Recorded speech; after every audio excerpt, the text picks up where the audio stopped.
welcome. Okay, thank you. Good evening, ladies and gentlemen, and welcome to Eastern University Theater and tonight's performance of the complete works of William Shakespeare, Abridged. Not as enthusiastic as I planned.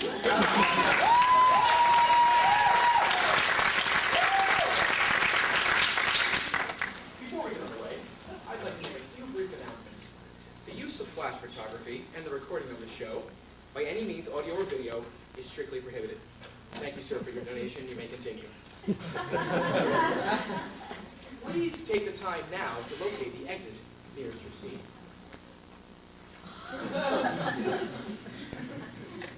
Also, for your convenience, the toilets are located in the hallway directly opposite of this wall. Now, please refrain from smoking anything during the performance. Should the theater experience a sudden loss of pressure, oxygen masks, like so, will drop automatically. Simply place the mask over your nose and mouth and continue to breathe.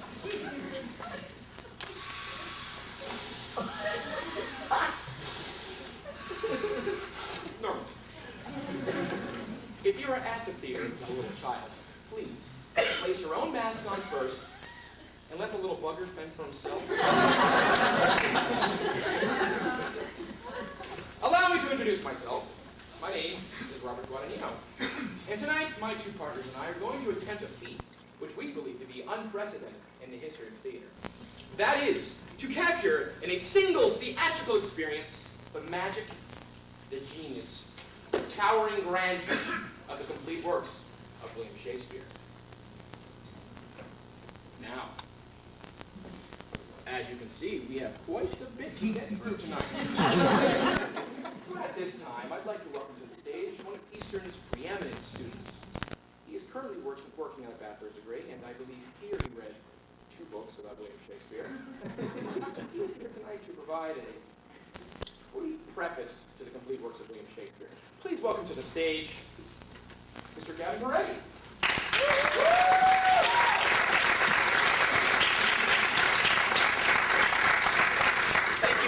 You're welcome, Gavin. Ladies and gentlemen, William Shakespeare, playwright, poet, actor, philosopher, actor, a man whose creative and literary genius has had an immeasurably profound influence upon the English-speaking world. And yet, how much do we, inhabitants of the 21st century, really know and appreciate the works contained in this great volume? Too little, I would argue. If I might illustrate my point by conducting a brief poll among our audience here. Now, you are a theater-going crowd, no doubt of above-average cultural and literary awareness. Sorry. And yet, how many of you have ever seen or read any play by William Shakespeare? Any experience with the Bard at all? Just raise your hand. I think they might know a little more than we do. Maybe we should get out of here. Don't worry about it. But what should I do?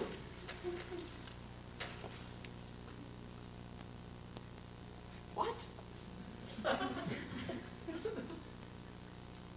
it down. Let's see if we can narrow it down a bit, shall we? How many of you have ever read or seen All's Well That Ends Well? Oh, yes. Seems to be separating the wheat from the chaff rather nicely. Now, let's see who the real Shakespeare trivia champs are tonight. How many of you have ever seen or read King John? King John, anyone? Oh, really? You have? Really? Would you mind telling us what it's about? It's about a hunchback, right?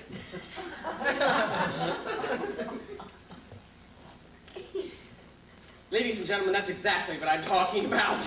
Oh, you laugh, you scoff. But he that is without sin live in a glass house. For you see, that face represents all your faces. Those empty brains are your empty brains. Those glazed eyes are your glazed eyes. And these teeth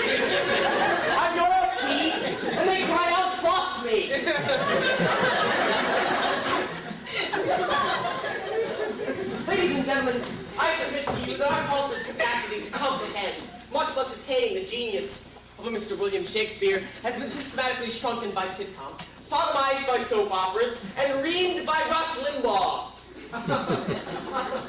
Sing it, brother. Sing it. But have no fear! Your intellectual salvation is here! We stand on you on a mission from God!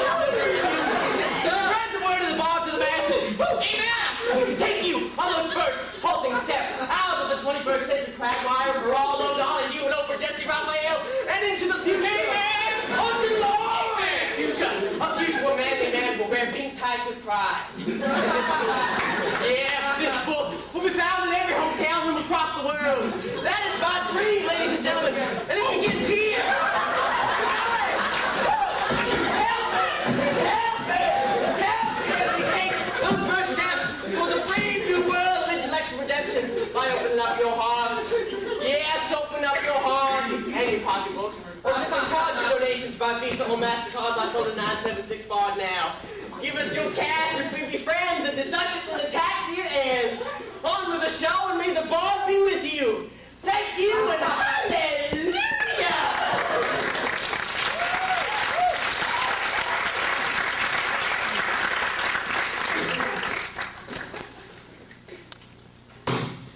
Those of you who own a copy of this book know that no collection is complete without a brief biography of the life of William Shakespeare.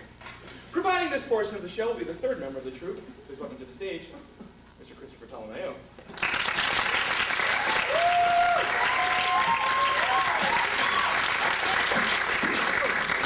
No, they go in order. Hey! Hi. As you can see, I'm not an audience member at all. I completely fooled you.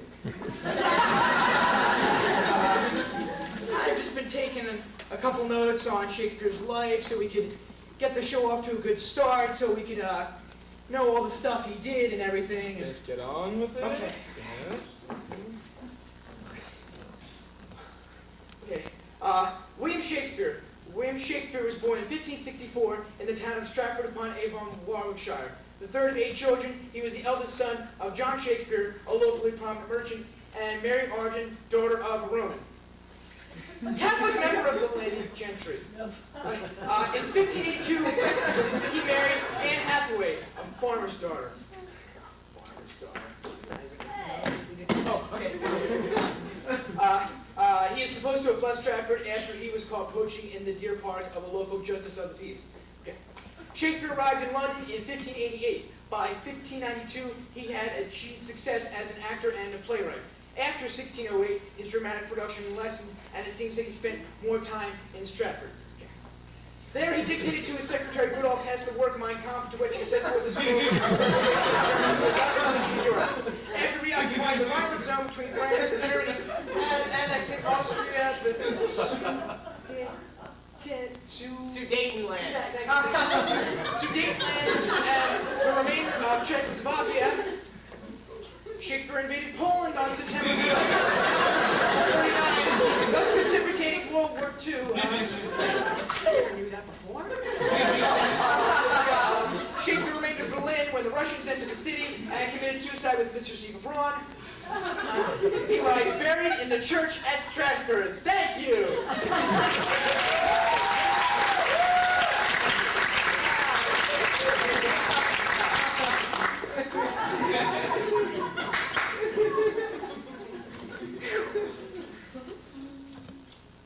Now, Yeah, I did it.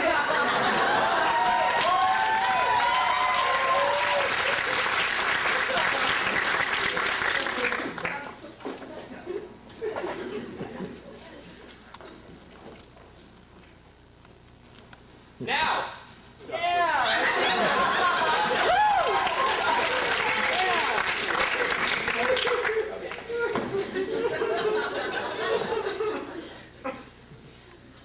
now, without further ado, we are proud to present The complete works of William Shakespeare, Abridged!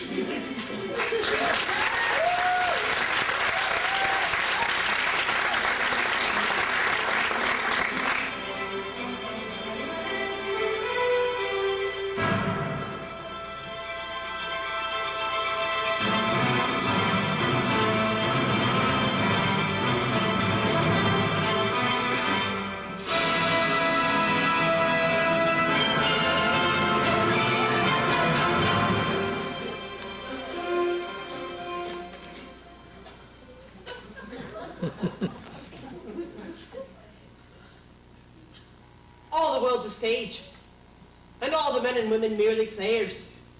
They each have their entrances and exits, and each man in his time plays many parts. Each man in his time plays many parts. How true. What better to begin our exploration of the greatest of all English playwrights than in Verona, Italy, with one of his most beloved plays, Romeo and Juliet. Now, of course, it would be impossible to portray all the major roles in Romeo and Juliet with just 3 actors. That's why we're using 2. Yes, Bob and Chris will be attempting to portray all the major roles in Romeo and Juliet while I fill in with bits of narration. After extensive textual and research and analysis, we've decided to begin our version of Romeo and Juliet with the prologue.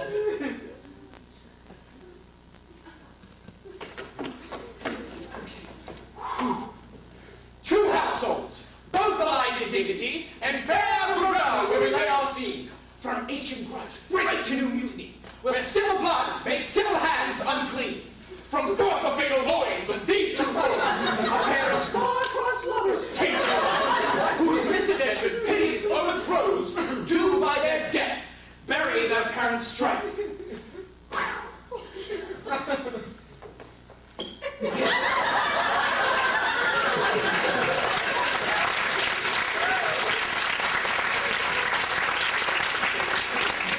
Act 1, Scene 1. In the street meet 2 men, tall and handsome. One Benvolio, the other Samson.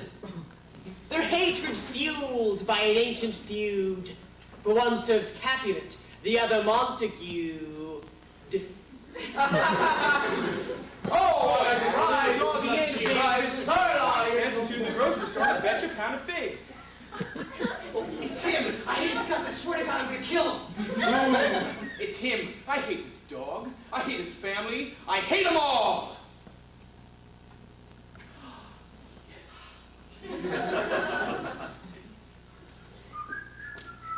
Happy day. Yes, there it is. Oh! You bite your thumb at me, sir? No, sir, I do but bite my thumb. Do you bite your thumb at me, sir? No, sir, I do not bite my thumb at you, sir. You quarrel, sir. Quarrel, sir, no, sir! Well, if you do, sir, I am for you, for I serve as good a man. No better. Yes, better. You lie!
stained steel.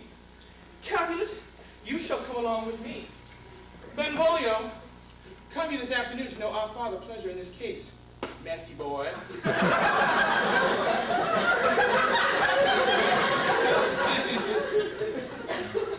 Oh, where is Romeo? Saw you him today? Right glad I am he was not at this fray. Ha ha. Oh, but see, he comes. Romeo, he cried, I know his sorrow would be much denied. Oh, Romeo!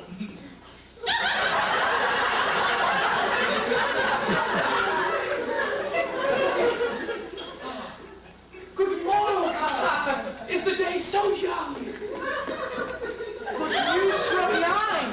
I mean, sad hours seem long. What sadness lengthens Romeo's hours? Not having that which having makes them short. In love? Out of love? Out of her feet. I am in love!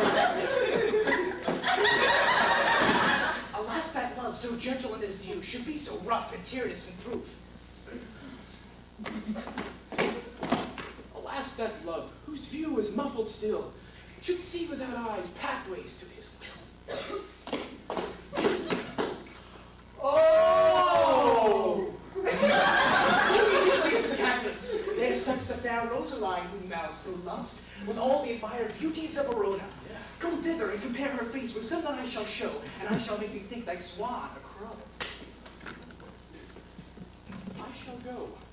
No such sight to be shown, but to rejoice in splendor of mine own. And now to the feast of Capulet, where Romeo is doomed to meet his Juliet. And in a scene of timeless romance, he'll try to get into Juliet's pants.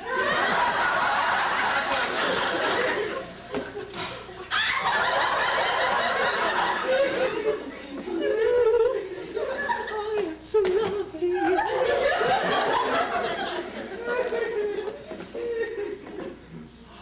Oh, she doth teach the torches to burn bright. Did my heart's love till now forswear its sight? For I never saw True beauty. till this night. If I should profane with my unworthiest hand the holy shrine, the gentle fine is this, that my lips, two blushing pilgrims, ready stand, to smooth that rough touch with a tender kiss. Good pilgrim, you do roll your hands too much, which manly devotion shows in this. For saints have hands that pilgrims' hands do touch, and palm to palm as holy palmers kiss. Ah, but have not saints lips and holy palmers too? Aye, pilgrim, lips they must use in prayer. Well, then, what lips do hands do? Saints do not move though grant for prayer's sake. Oh, well then move not, while my prayers effect, I take. Then from my lips is some that they have took. Sin from my lips, trespass sweetly urged. Give me my sin again. I'm a tissue man.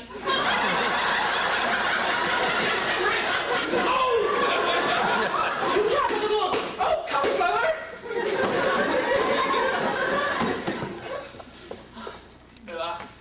Is she a Capulet? So I fear the more is my unrest.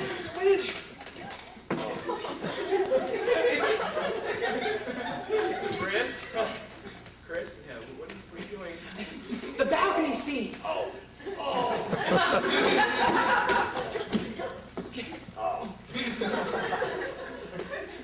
What's soft? What light through yonder window breaks? Oh, Romeo, Romeo, wherefore art thou, Romeo? Deny thy father, refuse thy name. Or if thou wilt not, be but swore my love, and I'll no longer be a Capulet. Oh, would you stop it? Oh, what's the name anyway? That which we call a nose by any other name would still smell. Oh, Romeo, doff thy name, which is no part of thee, take all thyself. Oh,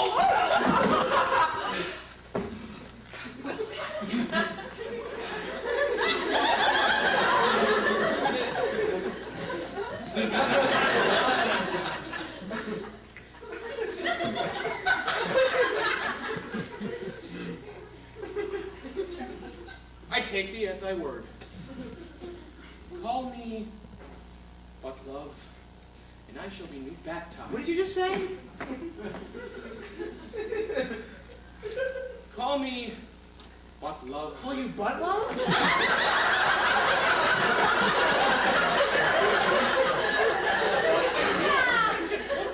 I shall be new baptized. All right, you're butt love. I never shall be wrong.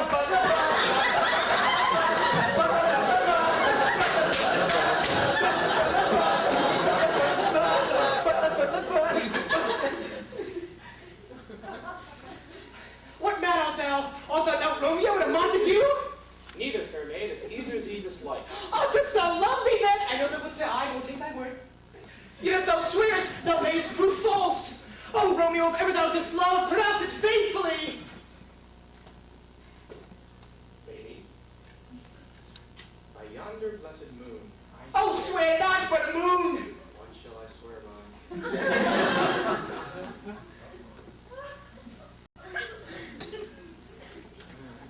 Lady, by yonder blessed Virgin, I swear. Leave me out of this, Grace. No, do not swear at all. Although I joy in thee, I have no joy in this contract tonight. It is too rash, too sudden, too unadvised, too like the lightning which does cease to be, and one can say it mightn't. Sweet, good night.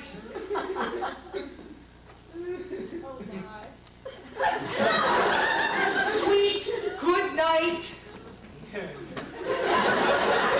Sweet. Yo, Bubba, over here. Right.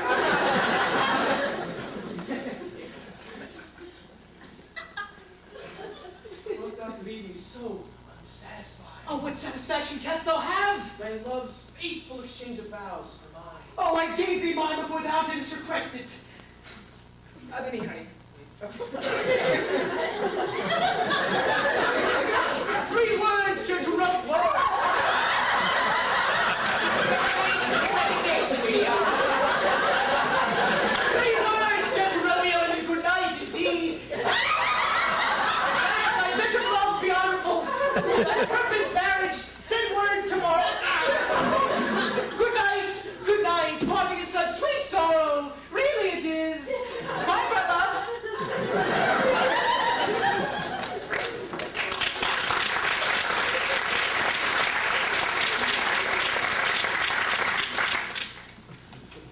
Sleep in my eyes, peace in thy breast. Peace in thy breast. Though Romeo did swoon with love, by Cupid he'd been crippled. But Juliet had a loathsome cuz whose loathsome name was Tybalt. Romeo! Yo, fuck love, over here. Romeo! The love I bear thee can afford no better term than this. Thou art a villain. Therefore turn and draw. Tybalt? Who said that? There you are. Tybalt? Yeah, that's right there. There you are. Tybalt, I do protest. I never injured thee, but love thee. Better than thou canst devise. Thou wretched boy, I am for you! Huh? Ah! I'm slain!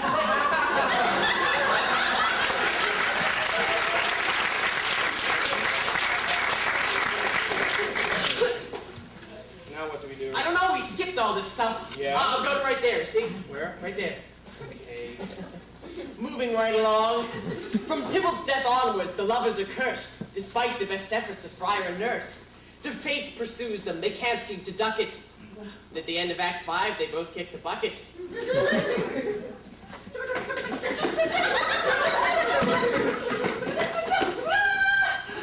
Gallop apace, ye fiery-footed steeds! Ow. And bring in cloudy night immediately. Oh, come night, come civil night, come Romeo, thou day and night. Come loving, proud night, come gentle night. Oh, night, come. I didn't write it. And bring me my Romeo. Oh.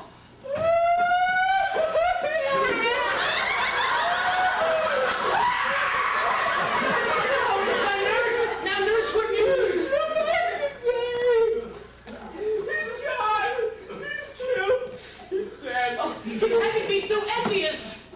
Romeo! Whoever would have thought it? Romeo! What? Is Romeo smart? Oh my God! Oh God! He's gone! He's killed! He's dead! He's gone! He's killed! Oh, what are you doing tonight?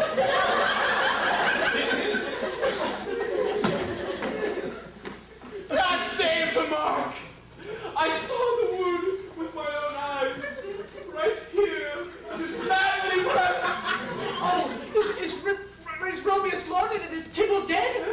My dearest cousin and my dear lord, the dreadful trumpet sound the general doom.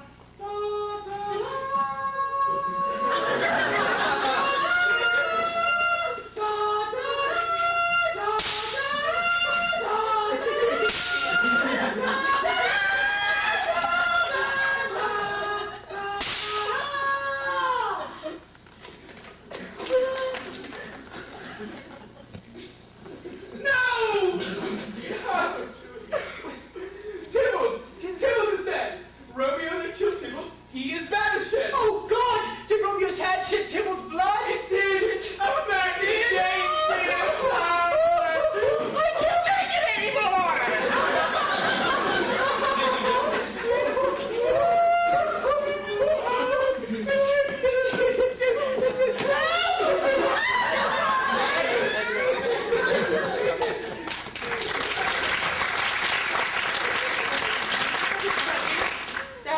Now, Romeo lives, whom Tybalt would have slain. Well, that's good, isn't it?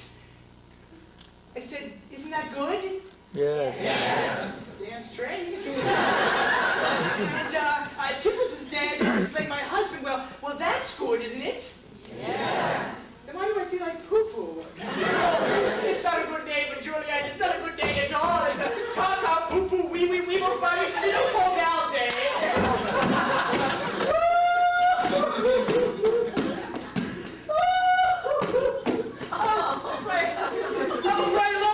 Fray Lawrence, Romeo is banished, and Tybalt is dead, and I've got cramps, and I'm not so fresh feeling.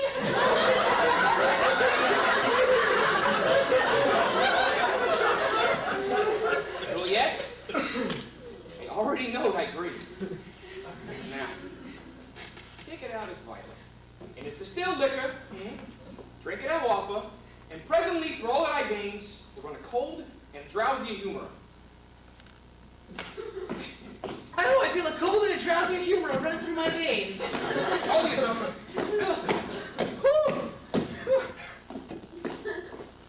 This thing's kind of nice. Woo! Would you like some milk off of me? You've got to try this. Isn't it good? No, I need the pot. Stop that. Oh, you can't. Wait. Look like the narrator.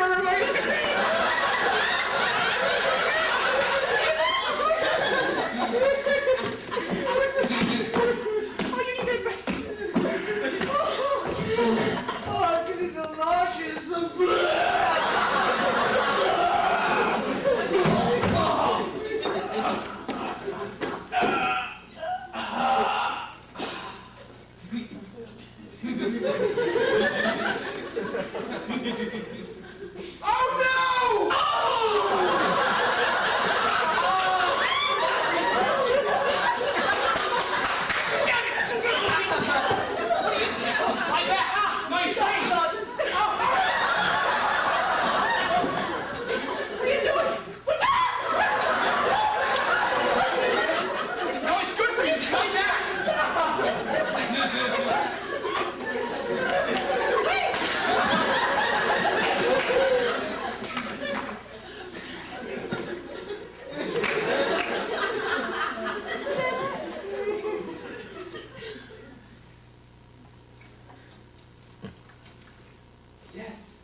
Juliet, why art thou yet so fair? I don't know, just lucky, I guess.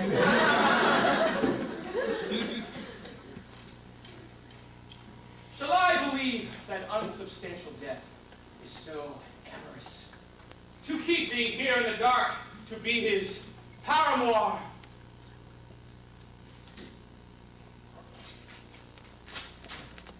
Here's to my love.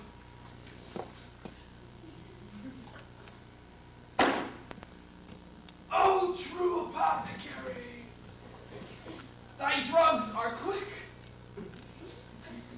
Thus, with a kiss, I die. Oh.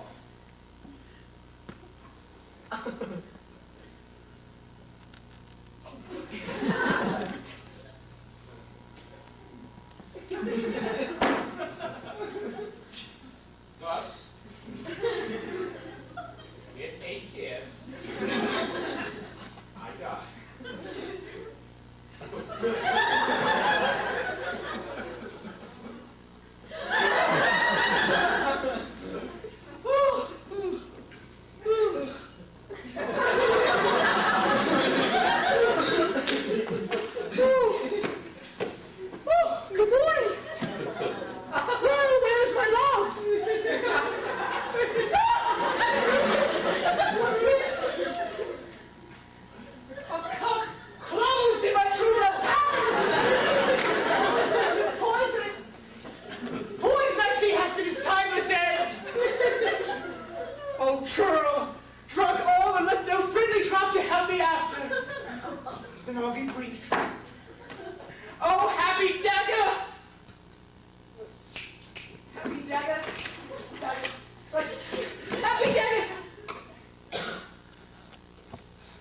That's Romeo for you.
With the complete otherness of metaphysical cosmologies and the ethical mores entrenched in the collective subconscious of an agrarian race.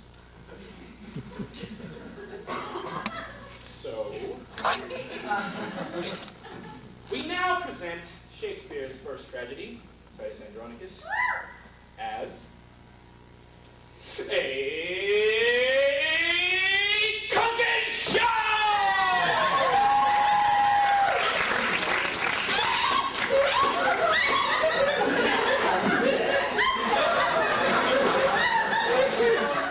Welcome, everyone. Welcome, gourmets. I'm Titus Andronicus. Now, when you've had long days, your right hand chopped off, your son's murdered, your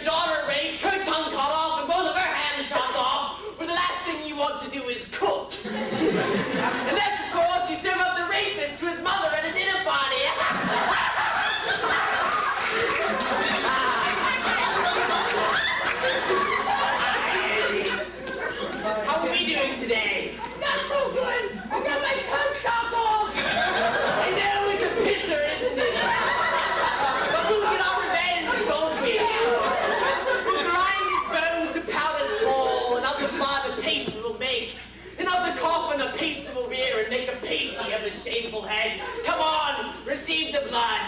Now, you want to make a nice clean incision from carotid artery to jugular vein. Like so. You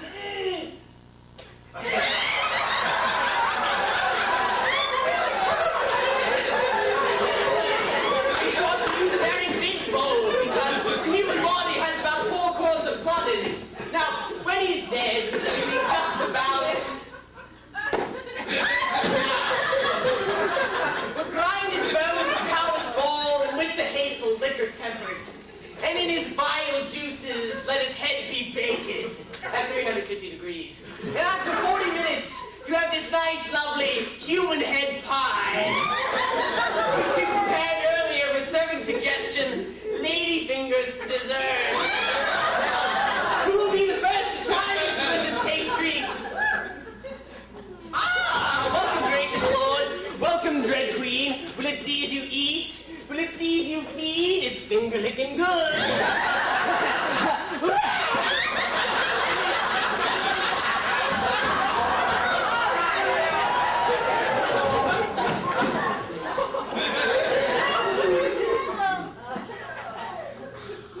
Well, that's about all the time we have today. But join us next time as Timon of Athens will make a ratatouille out of the merry wives of Windsor. Until then, bon appetit!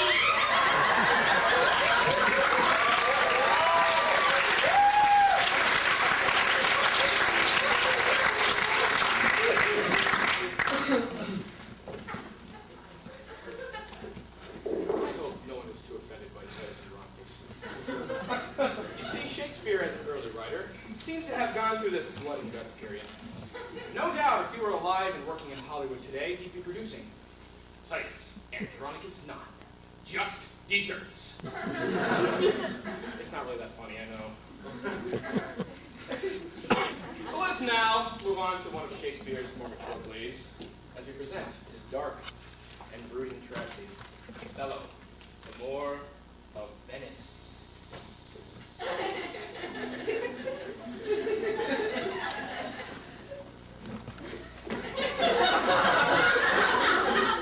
Speak of me as I am, let nothing extenuate.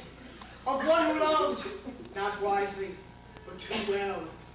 For never was there a story of more woe than this of Othello and his Desdemona. Oh. Oh, Desi! Oh.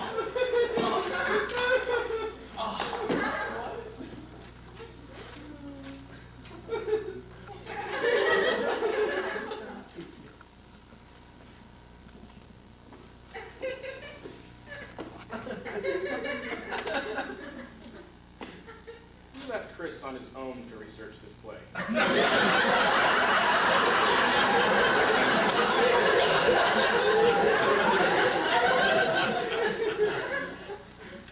He must have looked up the word "moor" in the dictionary and thought it was a place where you tie up boats.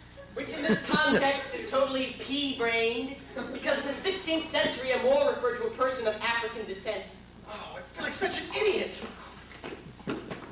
Well, ladies and gentlemen, we obviously have a kind of problem performing Othello, because the part's written for a black man, and we're obviously not. I'm pasty. Slightly translucent. Yeah, yes.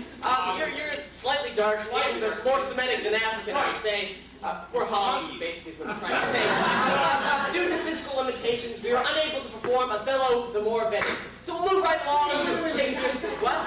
Just because we're white doesn't mean we can't do Othello, you know? Yes, it does, Chris. Yeah. Wait, just got an idea. Chris, no ideas, because remember the last one, boats? Choose your Charlie? That's good. This is better than boats. Just kind of join in, okay? You two,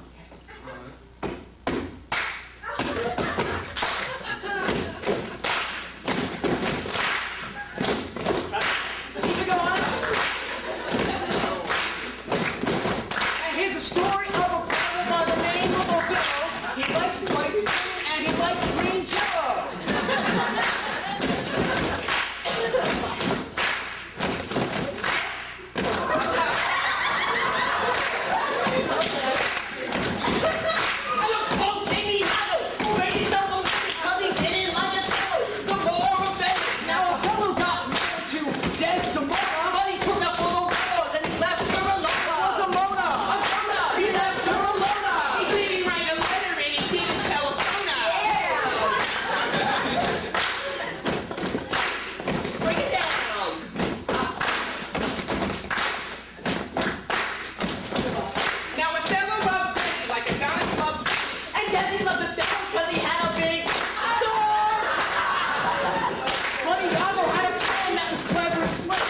draft, he was high. Sorry, Bob.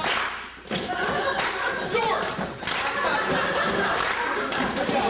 Say, I'm gonna shaft for more. How you gonna do it? Tell us the tragic force that he's too dangerous. I need a kind of a shrug. So we found a top sucker by the name of Cassio. And he put it on Desdemona's head. So Othello gets to work just maybe in while he's been out commanding an army. I'll get the end class playing high the salami.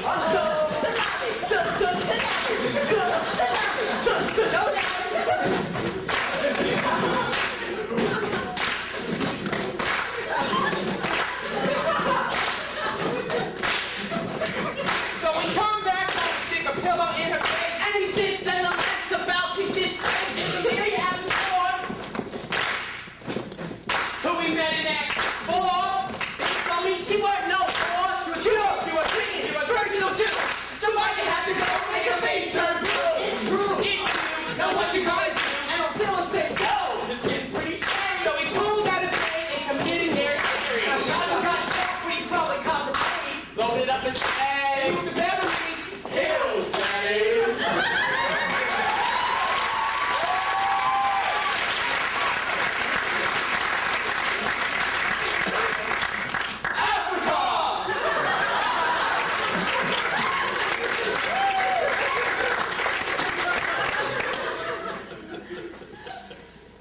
Why don't we take a break from all this heavy tragedy and move on to the comedies for a while? comedies.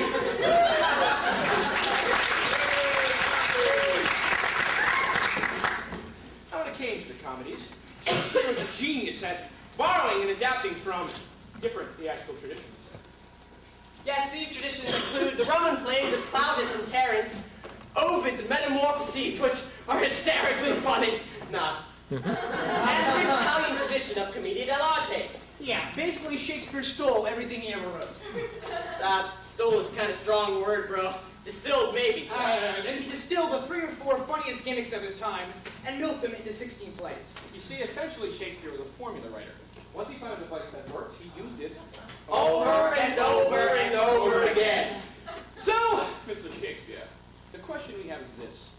Why did you write 16 comedies when you could have written just one? In answer to this question, we've taken the liberty of distilling each of Shakespeare's 16 comedies into one single play, which we've entitled The Comedy of Two Well-Measured Gentlemen, Lost in the Merry Wives of Windsor on a 12th Night, Summer and Winter. Or, simply taking Pericles the Merchant and the Tempest of Love as much as you like it for nothing. Or The Loveboat goes to Verona!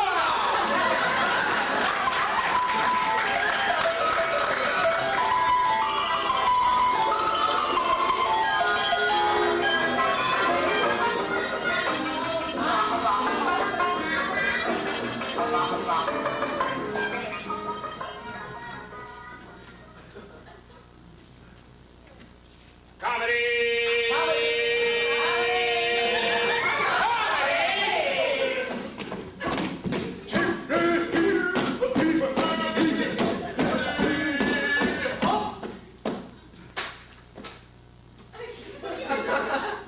Act 1. A Spanish duke swears an oath of celibacy and turns the rule of his kingdom over to his sadistic and tyrannical twin brother. He learns some fantastical feats of magic and sets sail for the golden age of Greece, along with his daughters, 3 beautiful and virginal sets of identical twins. While rounding the hill of Italy, the duke's ship is caught in a terrible tempest which, in its fury, casts the duke up on a desert island, along with the loveliest and most virginal of his daughters. This innocent vision of loveliness stumbles into a dark cave where she is molested by an inhuman green monster who symbolizes the extreme right wing of the Republican Party.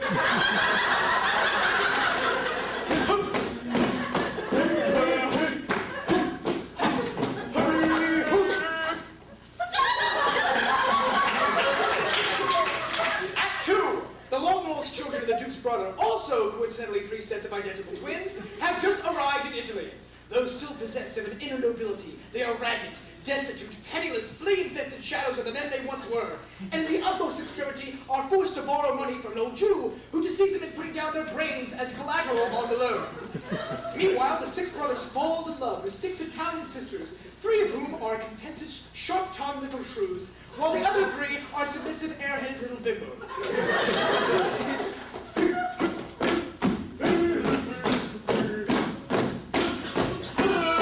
Shut up. Act 3. The shipwrecked identical daughters of the Duke wash up on the shores of Italy, disguise themselves as men, and become pages to the shrews and matchmakers to the Duke's brother sons. They lead all the lovers into a nearby forest, where on a midsummer's night, a bunch of mischievous fairies squeeze the juice of an hermaphroditic flower into the shrew's eyes, causing them to fall in love with their own pages, who in turn have fallen in love with the Duke's brother sons. While the queen of the fairies seduces a jackass, and they all have a lovely bisexual animalistic orgy.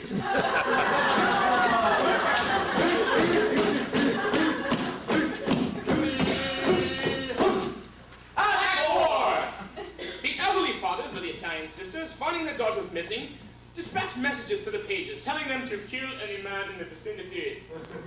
However, unable to find men in the forest, the faithful messengers, in a final misguided act of loyalty, deliver the messages to each other and kill themselves. Meanwhile, the fish creature and the Duke arrive in the forest disguised as Russians, and for no apparent reason perform a two-man underwater version of Uncle Vanya. Act 5! The Duke commands the fairies to right their role. The pages and the bimbos get into a knockdown, drag-out fight in the mud. During which the page's clothes get ripped off, revealing female genitalia.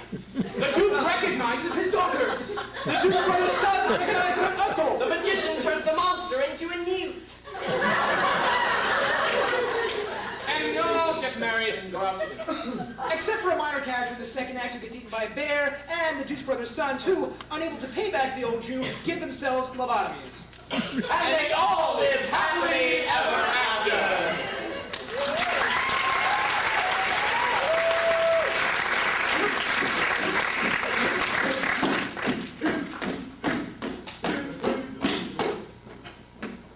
We now move on to the rest of Shakespeare's tragedies, because we found that the comedies aren't half as funny as the tragedies.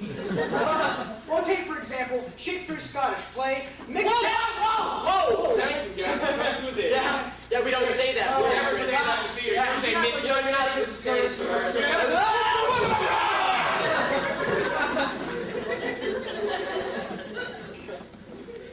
Fortunately, however, we not only perform a abbreviated version of Macbeth,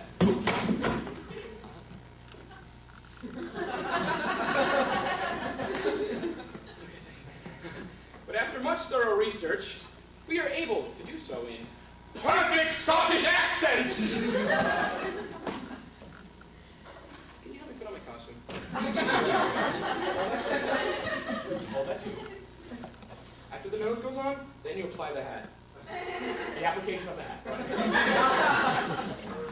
Okay.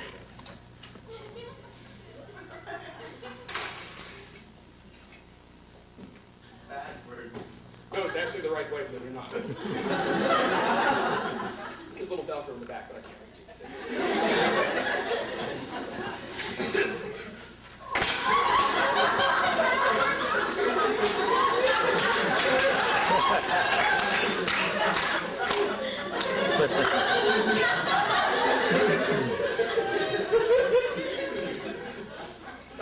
Double, toil and trouble. Stay, ye imperfect McSpeaker, McTell me McMore.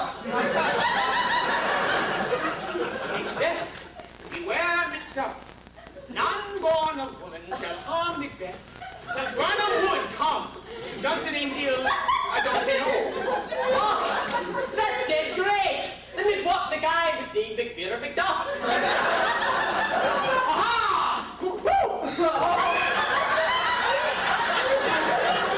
See you, Jimmy, now that I was from my mother's womb untimely ripped. What do you think about that? Oh, I do not like it, but I support the woman's right to choose. Now zip her up, you great haggis face. Ah, Macbeth, you killed my wife, you murdered my baby, you shat in my stew. Oh, I think that. I didn't go half the way. Head off! Oh, no! No! What the mouse you great piece of shite! Behold where lies the usurper's cursed hand. Ah, Macbeth, yours is out the windy, isn't it? Oh,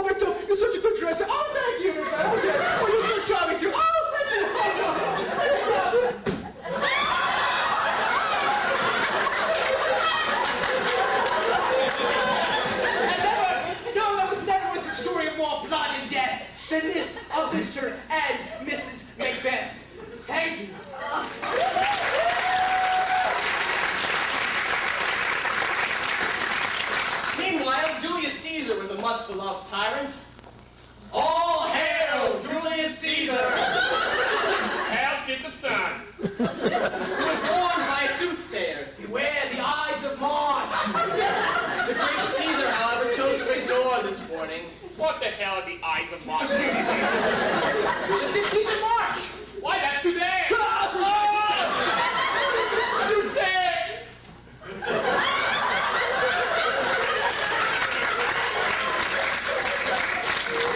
Friends, Romans, countrymen, lend me your ears. We come today to bury Caesar. So bury him already and get on with my play. Antony And Cleopatra! Is this an ass whistling before me?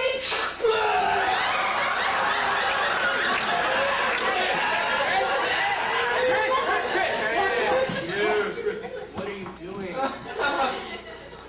What? I'm doing my thing. You have this really bizarre notion that all of Shakespeare's tragic heroines wear these really ugly wigs and vomit on everything. Well, don't they? No, get a clue, bruh. Antony and Cleopatra is not a Pepto-Bismol commercial. It's a romantic thriller about a geopolitical power struggle between Egypt and Rome.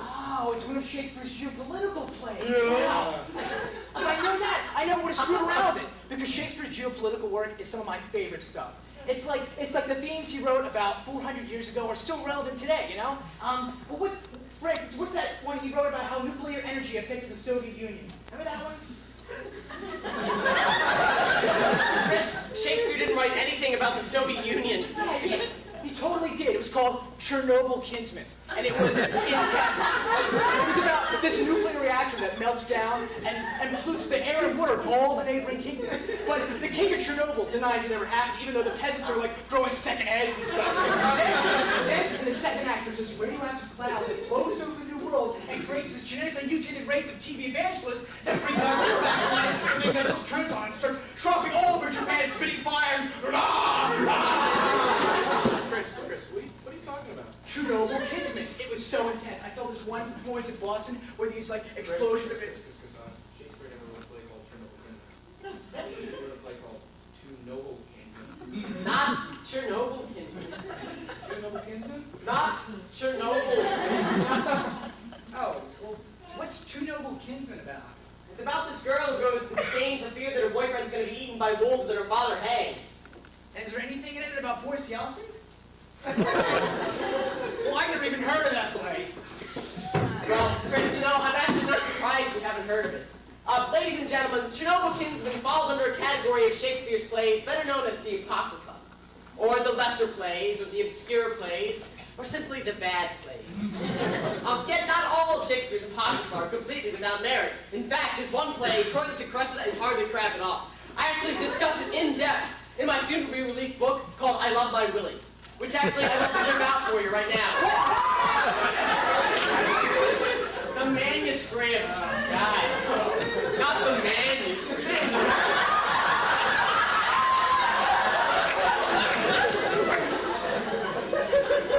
I was thinking we could do a quick improvised version of Troilus and Cressida. Oh yeah? Okay, dance/performance Yeah, art. sure, yeah. I love performance art. It's so, pretentious. We could use Troilus and Cressida as a jumping off point to explore deeper themes like the transient nature of life and the mythology involved in the arising and dissipation of forms. Yeah, get some props. All right. I was thinking we could do a more straightforward scholarly approach to this one. Nah, screw that. Let's go ahead. Okay. Troilus and Cressida was written in 1603, published in quarto in 1604, and appears in the first folio, although this version is some 166 lines long. Yeah! Die, Nazis, die!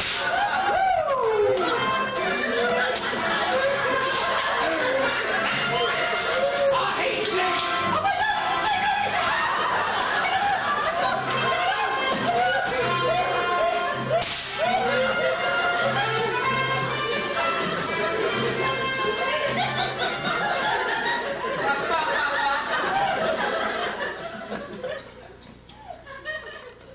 God, it's a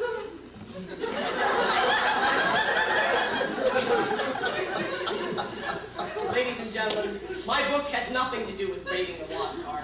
It discusses the possibility that Shakespeare's plays might have been written by a monkey and a typewriter. But I really think it's groundbreaking work, and I really appreciate it. You guys, you know, I just make fun of it, because whenever I bring my book out, you guys always make fun of it. Why do you always do that? Always do that!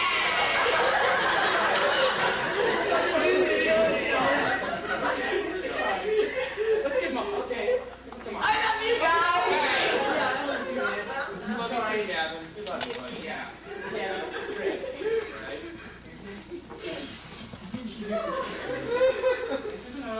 Out to the ground. In. You got it? Okay. Gavin, can I ask you a question? Is there something in the book about the plot?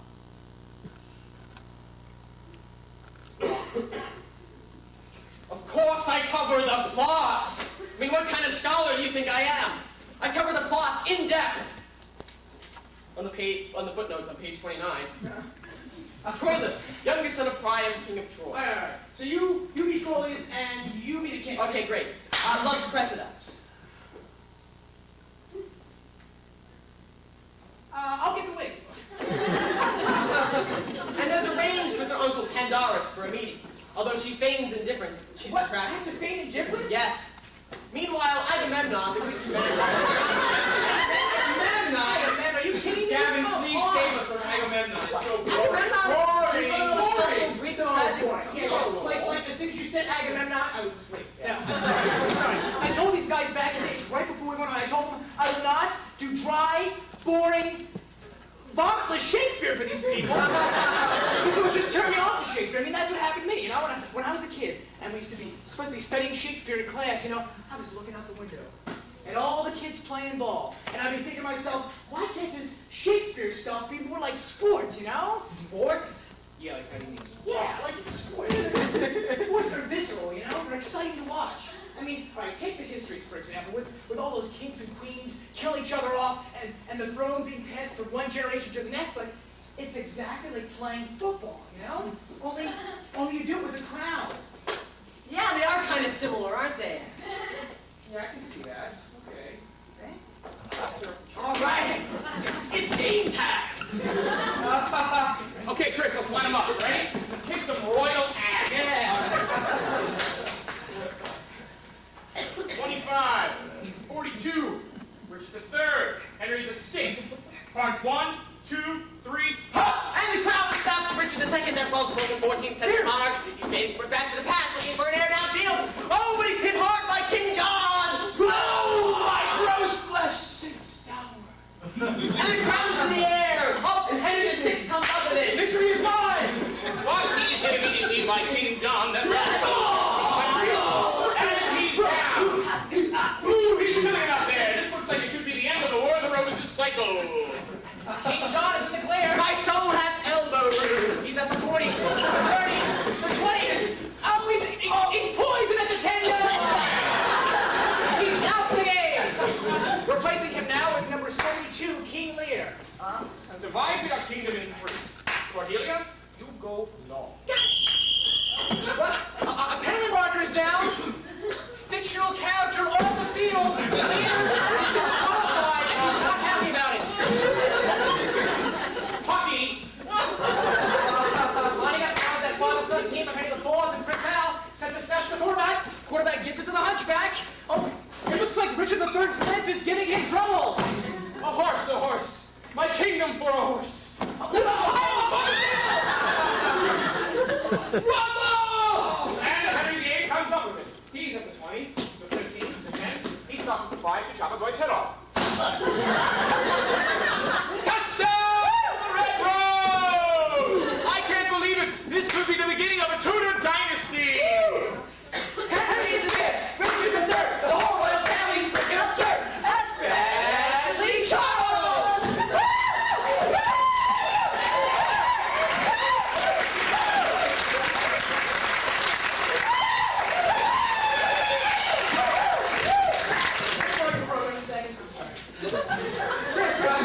Chris, what? I'm just checking the list of plays. I think we've done them all already. You know? You've got the right.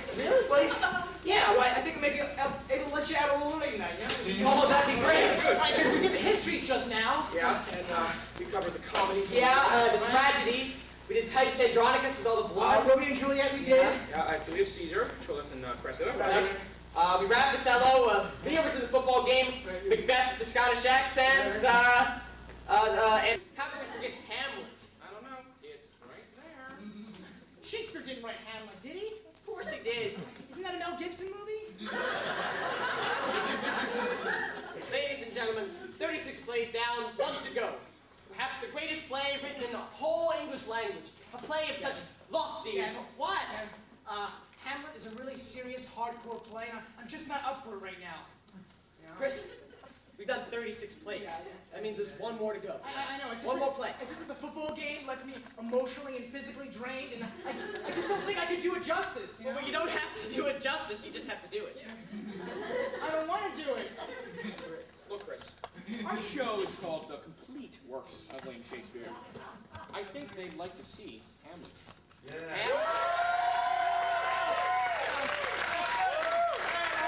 Let me call it the complete works of William Shakespeare, except Hamlet. That's the most ridiculous thing I've ever heard in my Well, life. if you guys want to do it, you can go ahead and do it. I don't have to do it if I don't want to. I'm just going to sit here with this lady. She's my friend. I'm going to sit here and watch Chris do it, okay? Go ahead. Up here. There's the overture for you. Oh, no! Stop that! No, stop!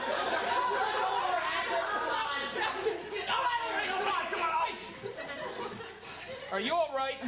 Okay. You're gonna do Hamlet, right? Yeah. Jeez, have a cow. Here's your program back. All right. So, Hamlet. We need Bernardo and Horatio, right? Yes. So- We need Rosencrantz and Guildenstern. And now they have their own play. We can skip them. So we, Chris, where are you going? Hey, stay back. Oh, shoot this lady on the floor. Get back here, you stink. You're wet.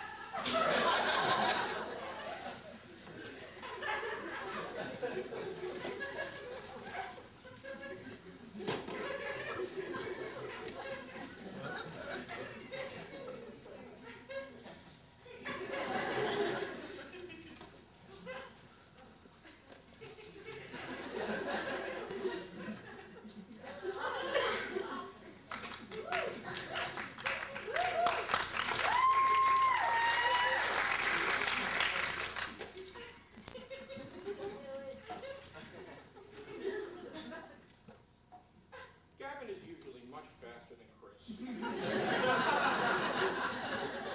I'll be right back.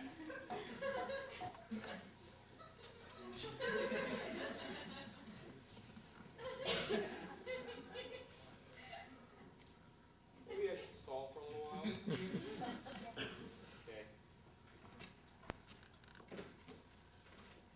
I've got an idea.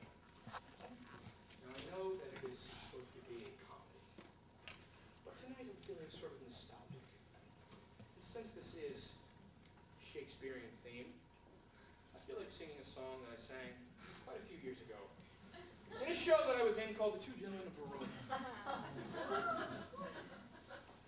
See, at the point in my character's life, he was down and out of luck.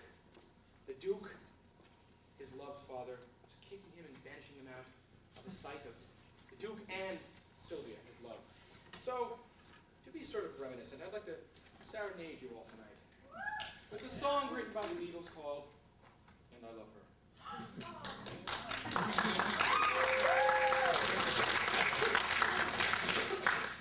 I have to do it a cappella. Bear with me, it's been a long time. I've got to get into character. Actually, can you set the tone? Can you go boom, boom, boom, boom, boom, boom, boom, boom, I'd like to stop it, but keep going now. Yeah. Boom, boom, boom, boom.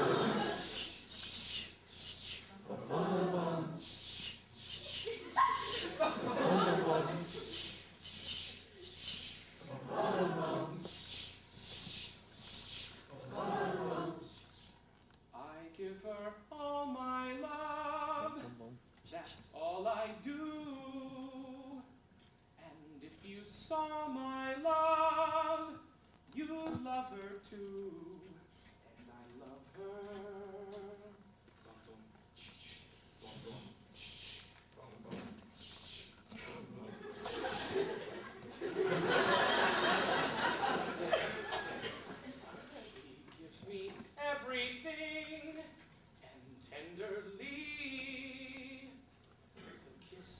my lover brings, she brings to me, and I love.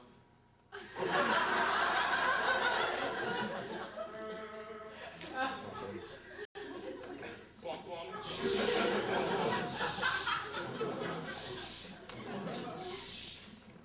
A love like ours could never die as long as I have you near me. Bright are the stars that shine, dark is the sky.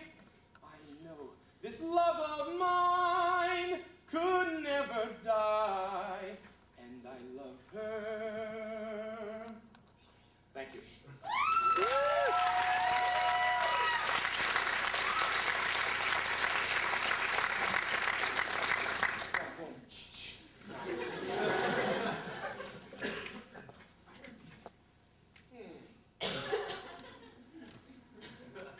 Why don't we take intermission here? Go out to the lobby, stretch your legs, buy a few Willie Shakespeare tattoos, have a few drinks from the concession stand. We're usually much funnier if you've had a few drinks. And we'll meet here in 15 minutes and proceed with Hamlet, Prince of Denmark. I hope.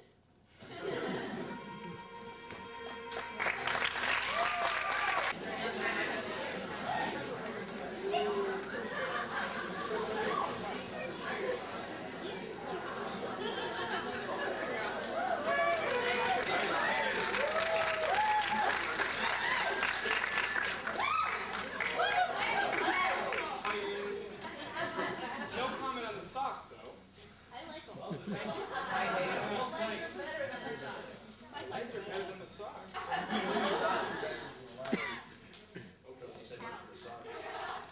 Well, hello.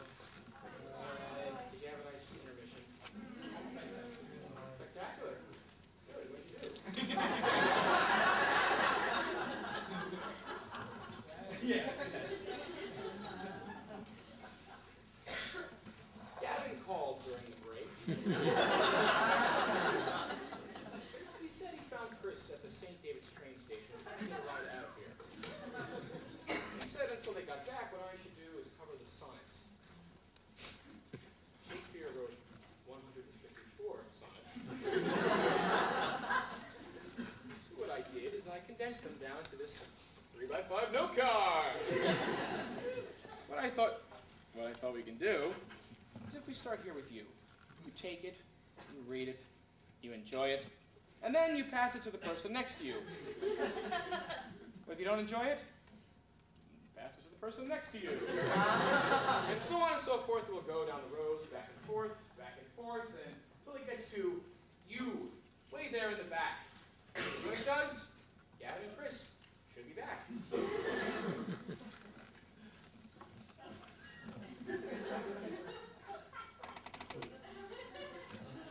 Shakespeare's not funny. Why are you laughing? What's your question? Just hang out and listen to this.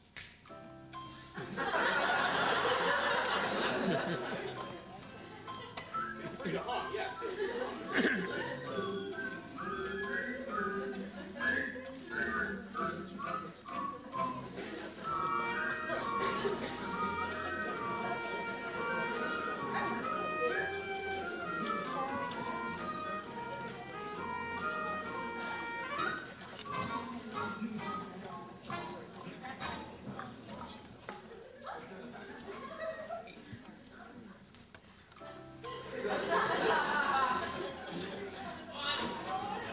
Gavin and Chris, ladies and gentlemen.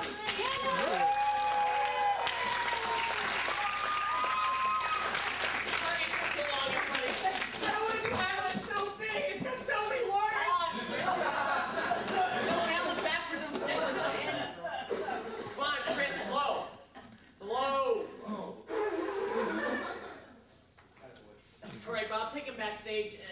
I'll take the intro out here, right? I bet Laurence Olivier doesn't have to deal with this. Not anymore, anyway. Hamlet, the tragedy of the Prince of Denmark. The place, Denmark. The time, 12th to 13th century, give or take. The battlements of Elsinore Castle. Round about midnight. 2 guards enter.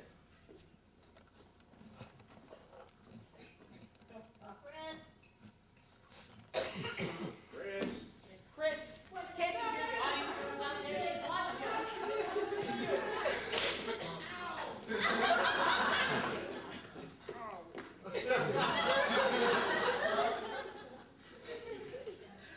Who's there?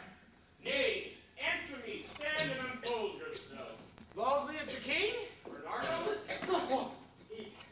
It's now struck 12. Get thee the bed ratio. for this relief, much thanks. Well, good night.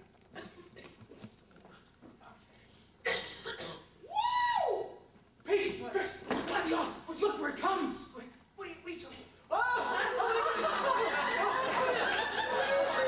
Market Horatio, and when we spoke to!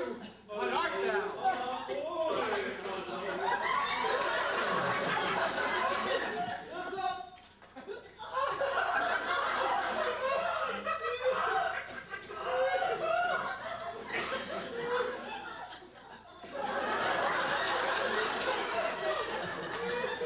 It is gone.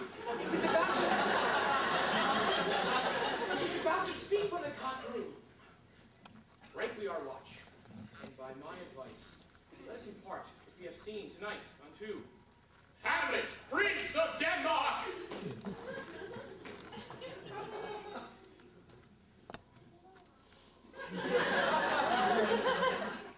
Oh, that this too solid flesh would melt, thaw, and resolve itself into a dew.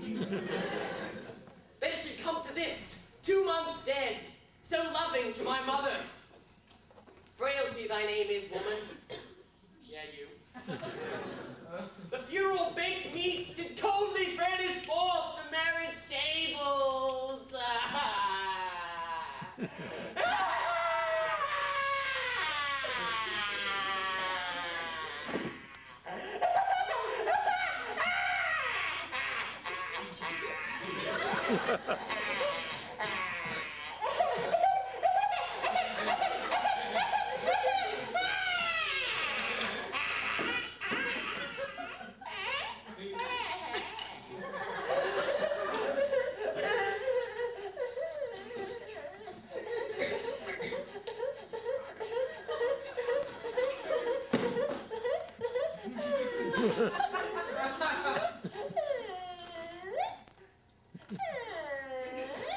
my lord.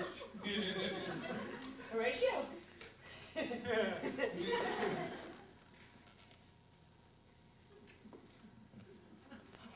Methinks I see my father Where? in my mind's eye.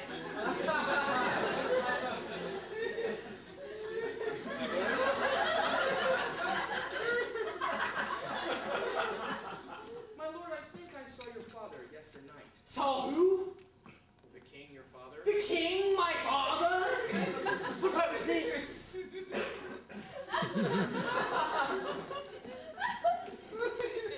On the platform where we watched. 'Tis very strange. I will walk again tonight, perchance 'twill walk again. All is not well. The night will come. Ooh. The air bites shrewdly. It is very cold. Look, my lord. Something is wrong with the state of Denmark. Mark me.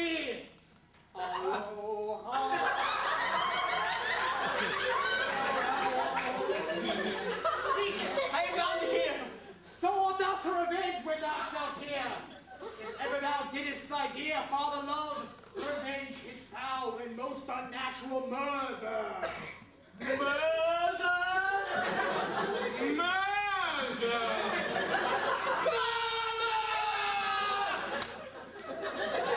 The serpent that did sting my father's life now wears his crown. My uncle? Your uncle? Your uncle? Let not the royal bed of Denmark become a couch for incest. Incest?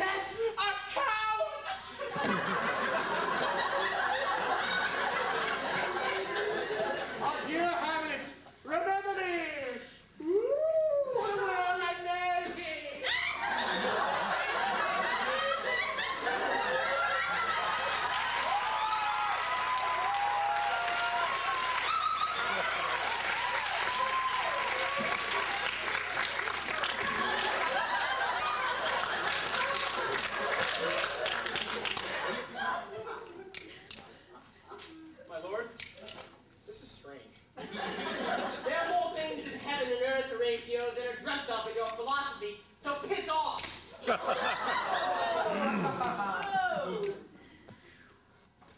Okay, Hamlet. From this point forward, methinks I should put an antic disposition on. The time is out of joint. Oh, cursed spite that ever I was born to exit right.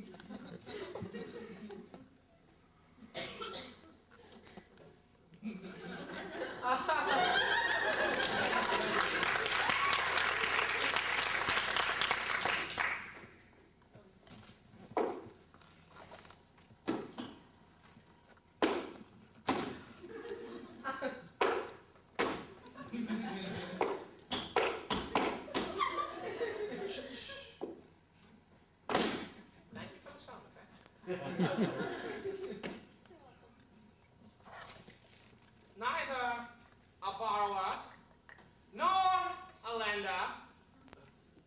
B.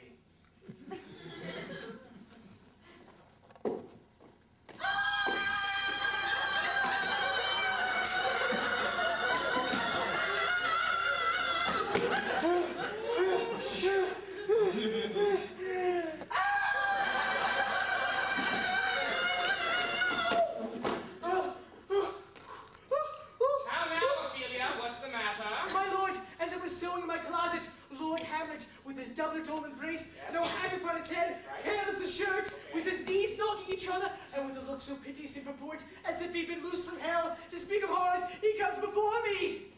Mad for thy love? I do not.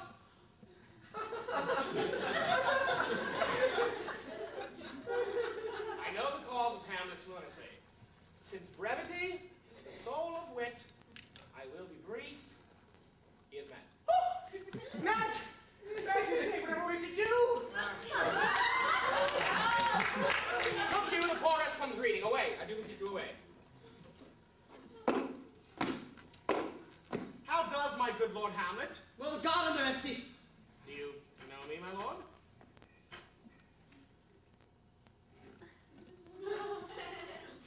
Now, Excellent, well, you are fishmonger.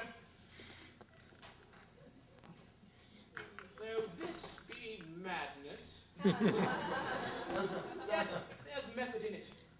Daddy, the player's here. They were to talk to you right away, so you better get back here as soon as you can because they want something. I don't know what they want, but you better hurry.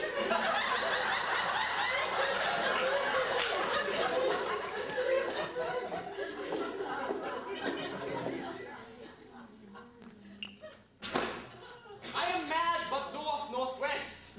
When the wind is southerly, I know a hawk from a handsaw. I'll play something like the murder of my father before mine uncle. And if he do but blench, I'll know my course. The play's the thing wherein I'll catch the conscience of a king. To be or not to be, that is the question. Whether 'tis noble in the mind to suffer the slings and arrows of outrageous fortune, or to take against a sea of troubles, and by opposing end them, to die, to sleep, or to just take a nap, and hope you wake up in time for supper, because you gotta make guacamole for 12, and you just can't take the pressure of this speech. I can't do it.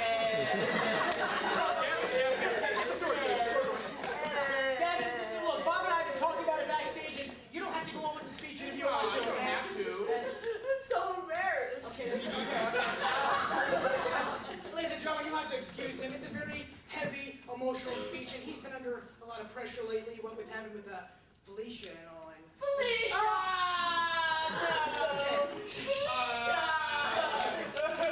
Felicia is Dad's favorite character on Carol. I love you, Felicia!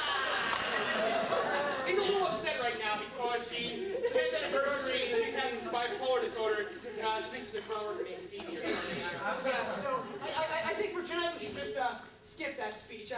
I'm sorry if anybody feels ripped off or anything, but we feel it's a real overrated speech anyway. I mean, come on, like, Hamlet's supposed to be thinking about killing his uncle, and instead he's talking about killing himself, so we just feel it weakens the character. Yeah. So I think for tonight, we should just skip that speech and move to a later point in the play, okay? Hey, shall we skip to the play within the play sequence? Yeah, we'll just, okay. We'll just skip ahead so you really don't miss anything important, okay? Okay. Wait a minute.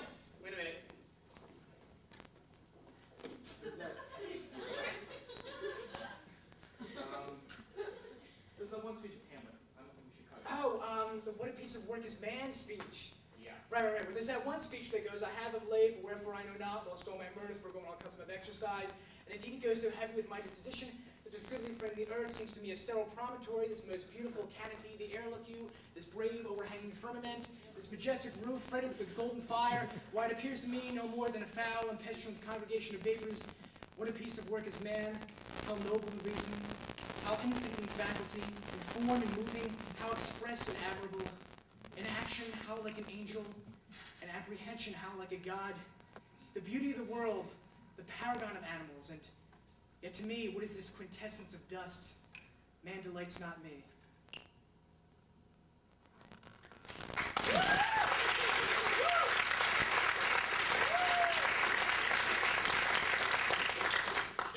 So we'll skip that speech and go right to the killing. Wait a minute. Sorry. What? Yeah. Get me to another. Oh, we gotta do that one real quick. I can't, I'm not in the right costume. It's easy and essential to the plot. No, I can't do it. I'm not in the right character either, Ophelia is a very complex and difficult character, Chris, it's actually very easy. No, she's so not, okay? Listen, if my mother were here, my mother could play that character. Right. She did last time. She did last time.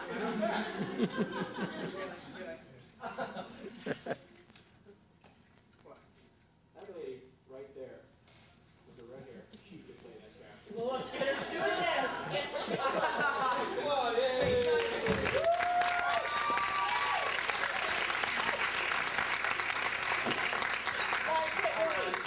Wait, Gavin, this isn't fair. Wait, Gavin, I didn't make you do your speech. You can't just bring some bozo up on stage. She's not a bozo.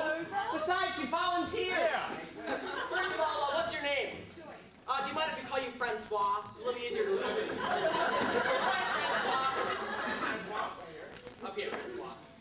Oh, this is a very simple scene. It's extremely difficult. No, it's not. It's really easy. Yeah. All right. Now, Hamlet has this relationship with Ophelia. And what's been going on with his uncle. Father, mother, yada, yada, yada. Very rare blend. Right.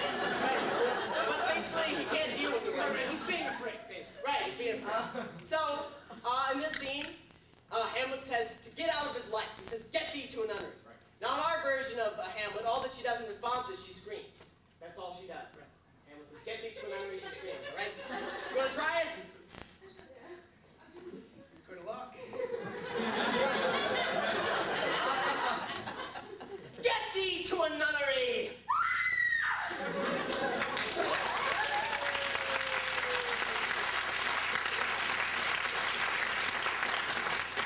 Did you hear that, Chris? That was pretty good. It was okay. No, it sucked. Really. I don't mean to be catty, but you're not exactly an actress, and frankly, it shows. You actually have no idea what's going on inside Ophelia's head. Actors use what they call subtext, Francois. Or inner monologue, Francois. Right. That's what you didn't have, and as a result, your performance was just flat and one-dimensional. But I think you showed a lot of heart, a lot of courage, a lot of, as Shakespeare would say, chutzpah. And I think we should workshop this. I think that's good idea. Create a supportive environment for Francois here, Maybe we can have everybody in the audience act out what's going on inside Ophelia's head. Like, split everybody up into Ophelia's id, ego, and super ego. Yeah! Sort of like a Freudian analysis. A Freudian analysis. Okay, I get the id. All right, I'll take the ego. Brand new Ophelia.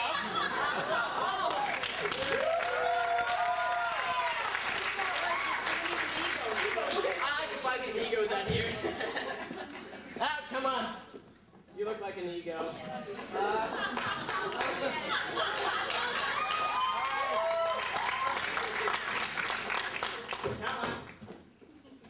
Right here. Okay, now you are playing part of Ophelia's ego, alright?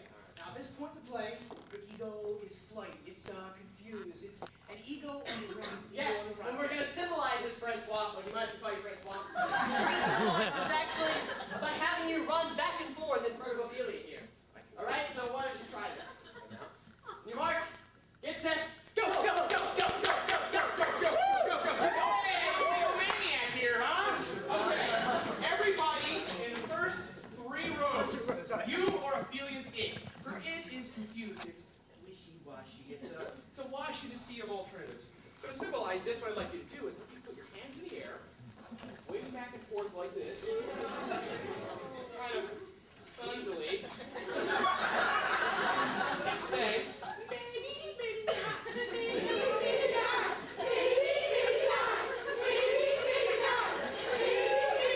okay, save some. Wait. What was your problem? You were not participating with the rest of the group. You know what that means, don't you? You're gonna have to do it all by yourself. Don't be embarrassed. Nobody's watching. What are we looking at?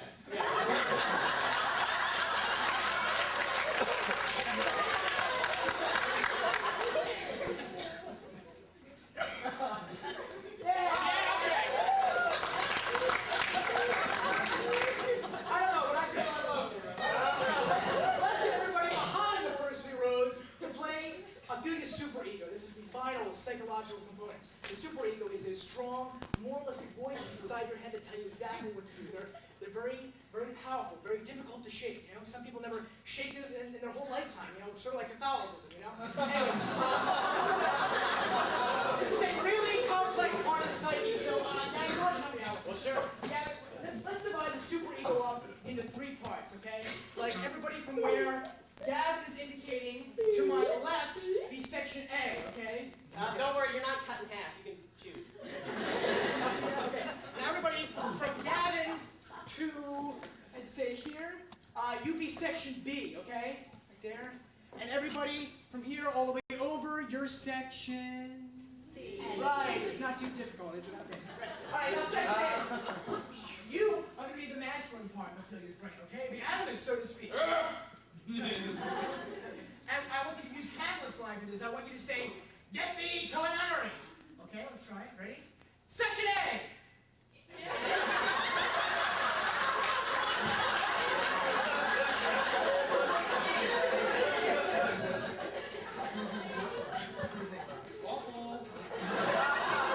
Come on, people, work with me on this. I'm doing it very loud, very strident. Okay, try it again. Section A. Yes! Much less totally pathetic. All right. Section B. You are the voice of vanity, saying something like, for God's sakes, do something with yourself, put on makeup or something. No offense. Okay, really, this is right out of the Shakespearean text, right? Okay. Now, I want you to say, paint an inch thick. Okay? Paint an inch thick. Okay, ready? Section B! Paint an inch thick! Ooh, Section A, you looked up for Section B. All right, now, Section C, we saved you for the best of the last because you are the most important component of them all. Because we're going to use you to draw this into a modern context because we want Ophelia to be relevant of women of today. So maybe she wants power, but she doesn't want to lose her femininity. Maybe she wants to be a corporate executive, but she wants to have babies at the same time. And somewhere deep in her psyche, she's tired of being that wayfish chick. She just wants to assert herself and say, look, cut the crap, Hamlet. My biological clock is ticking and I want babies now. Is that I'm taking private help? Chris! How about they just say that? Oh, okay. Section C, we'll have you say, cut the crap, Hamlet. My biological clock is ticking and I want babies now.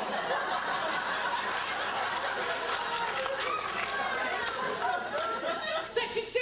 Cut the crap, Hamlet. My biological clock is ticking and I want babies now.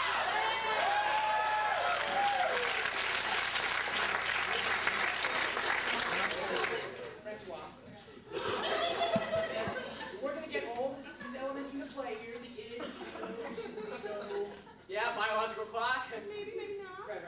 Now your job as an actress is to take all these elements, synthesize them within your soul, then, at the moment of truth, we're going to build everybody up into a mighty frenzy, stop everything, all attention goes to you, and you're going to let out with that scream that epitomizes the video, okay? Remember, she can't names. And remember, no matter what happens, act natural. All right.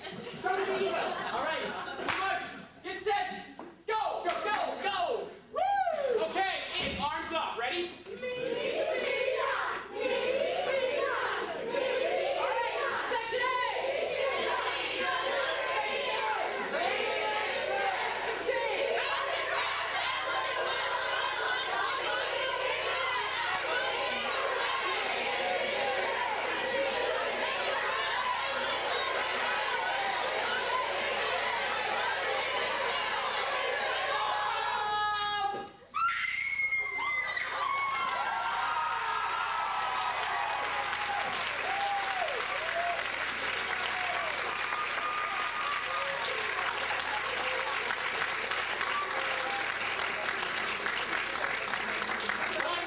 Beautiful, Chris.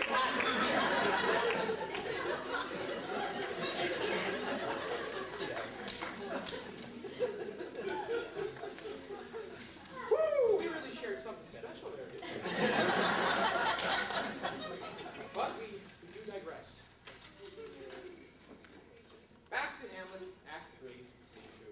The famous play within a play sequence in which Hamlet discovers conclusive evidence that his uncle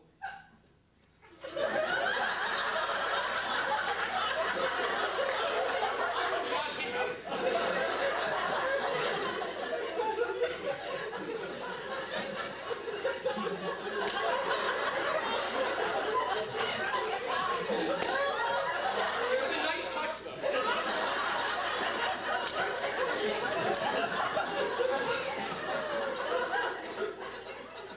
Anybody else? His uncle.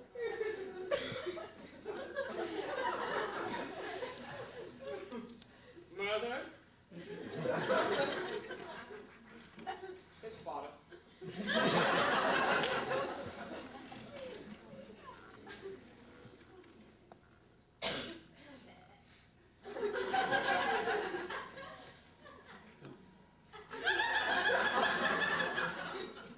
Speak the speech, I pray you, as I pronounced it trippingly on the tongue. Suit the word to the action to the word, and hold as a mirror up to nature. Got it? Got it? Will my lord hear this piece of work? I and the king too presently. Excellent. And now, here's my cousin Hamlet and my son.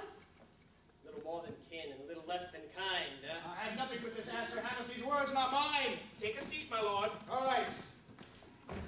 You're on my seat, sir. Yeah, come on. Move over. This is the King of Denmark's seat here. All right. Okay. Let's go over here. Okay here.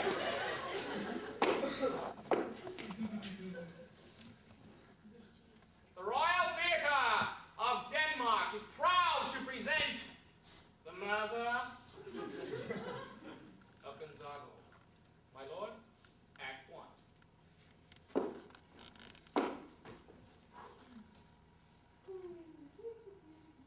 Bow, bow, bow, bow.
Paris in this joint. I said, wait.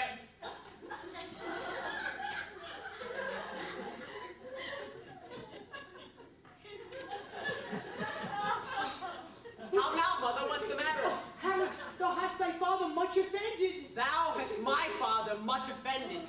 What wilt thou do that would not murder me? Help! Help! Help! Help! How now, a rat?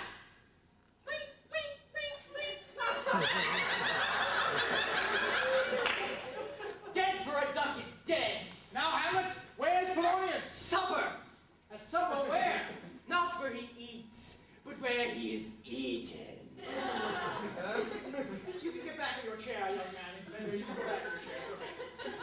Go ahead. Oh no! It's Laertes! Son of Polonius. Brother to Ophelia! And a snappy dresser. Why, thanks. Oh, thou vile king. I'll be revenged for my father's murder.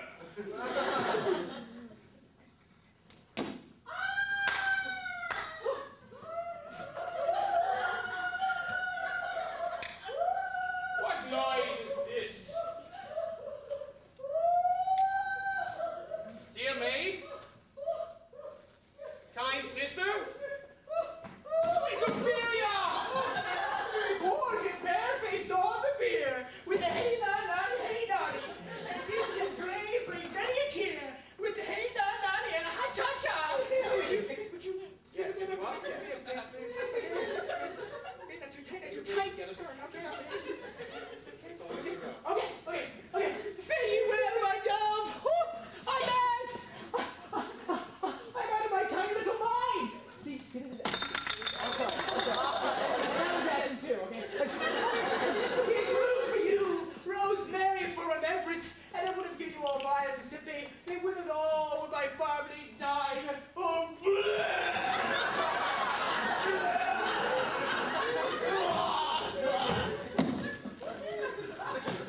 Hamlet comes back. Hey, what's the next scene with Ophelia? What? What's the next scene with Ophelia? There are no more scenes with Ophelia. Hamlet comes No, back. come on, I'm up for it. Come on. Shakespeare did not write any. Hamlet comes back. No, wait, what happens to her? She drowns. Oh, Yes, okay. right. Hamlet comes back. To be my father's son indeed. More than indeed. All right, here I go.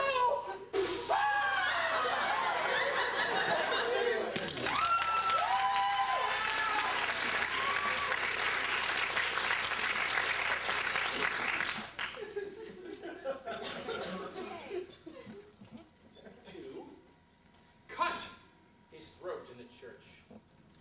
And to that end, I'll anoint my sword with an unction so mortal that no cataplasm can save this thing from compulsion. Drawn a blank.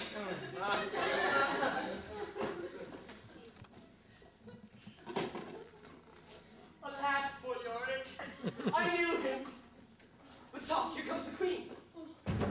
Now, Labor in the earth, and from her fair and unpolluted flesh may violets spring. Sweets to the sweet, farewell. Hold off the earth a while, till I have caught her once more in mine arms. who is he whose grief bears such an emphasis? It is I, Hamlet, the Great Dane! The devil take thy soul. Oh, gentlemen, Hamlet! Laertes, what are you doing?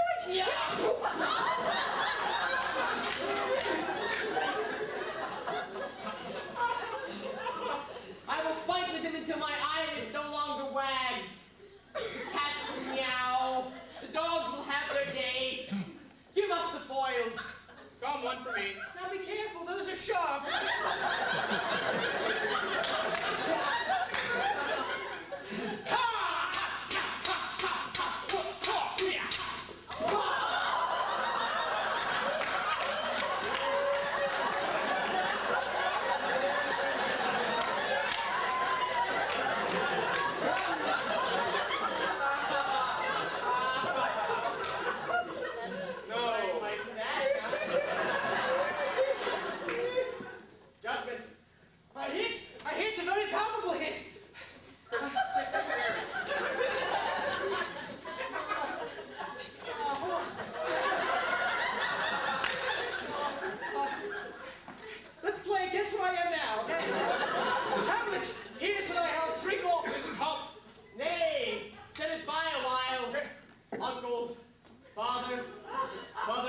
Whatever you are. Come, Laertes.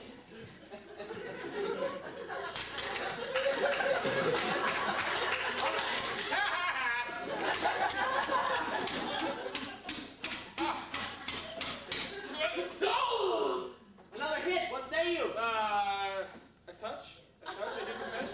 Oh, Hamlet, the queen carouses to thy fortune. Madam, do not drink. I will, my lord, I pray you pardon me. It is the poisoned cup. Hamlet, it is too late. Oh, that wasn't very good, is it? Come to the third, Laertes. Look up here! Oh!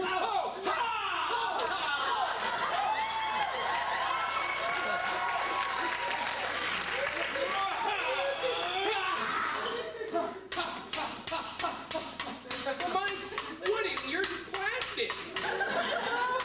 Give me this plastic. What? Fine.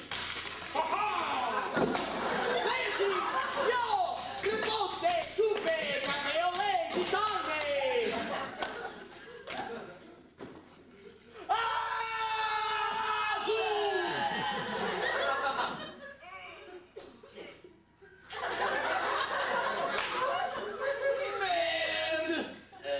Oh, it means shit in French.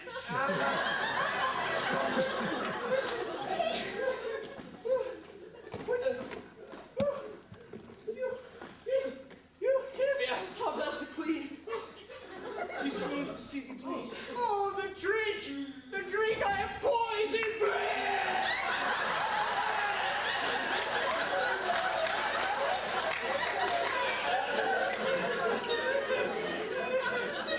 Oh, villainy! Treachery! Seek it out! It is here, Hamlet. Here I lie, never to rise again. What? The sword and venom too? Will venom to thy work? How now, thou murderous, incestuous, cross-dressing Dane? Be it to thy mother! I'll wait.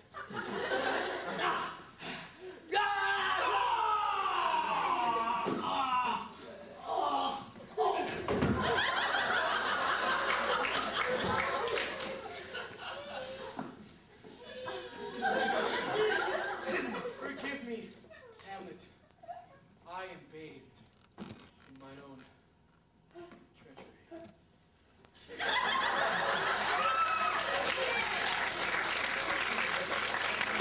Heaven let me free of it! I follow thee! The rest is silence!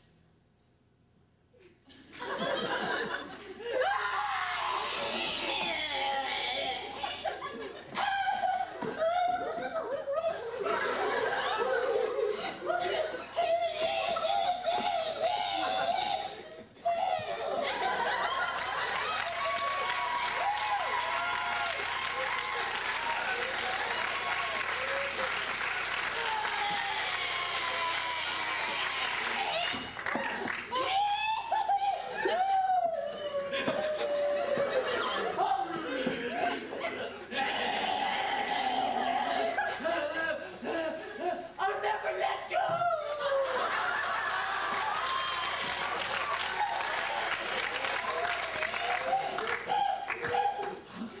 Oh no! I will be getting one in my hand!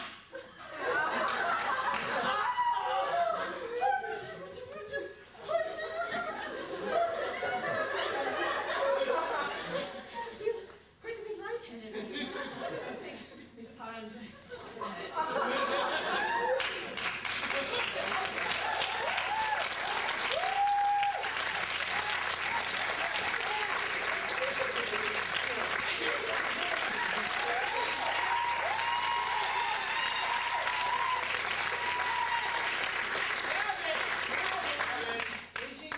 What?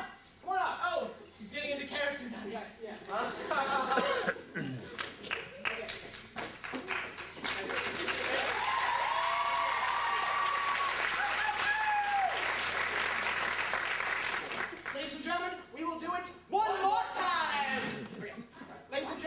been the complete works of William Shakespeare, but we have a few more minutes, so we're going to go through Hamlet one more time very quickly.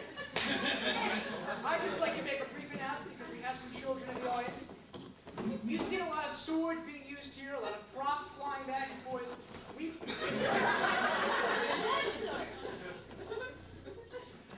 Props flying back. We make these things look simple. But really, they're very difficult and very dangerous. Please keep in mind that the three of us are trained professionals. Do not try this at home. Yes, go over to a friend's house.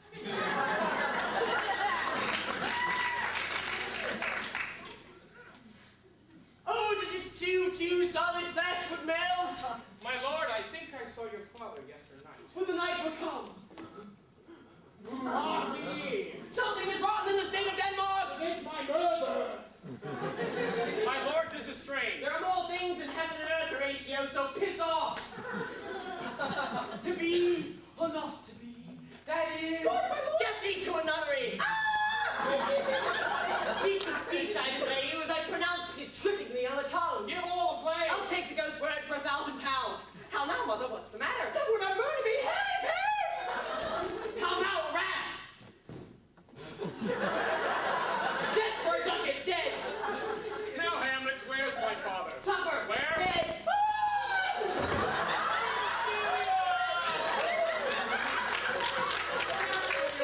I knew him, but soft becomes the queen. Lay her in the earth. Sweets to the sweet. Hold off the earth a while. It is I! Hamlet the cheese Danish! Devil take thy soul. Give us the foils! One for me. I'm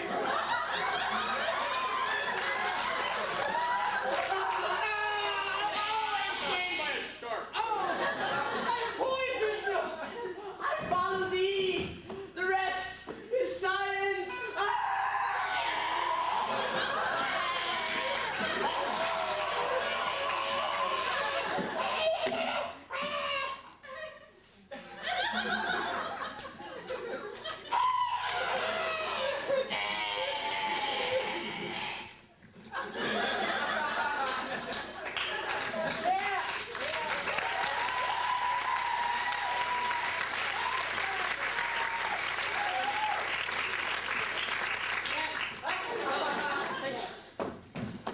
Thank you.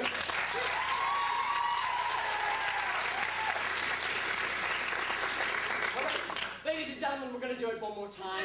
Even faster.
works of William Shakespeare, Abridged. Wait, what about a Venus and Adonis, the Rape of the Believe it or not, this is our last show.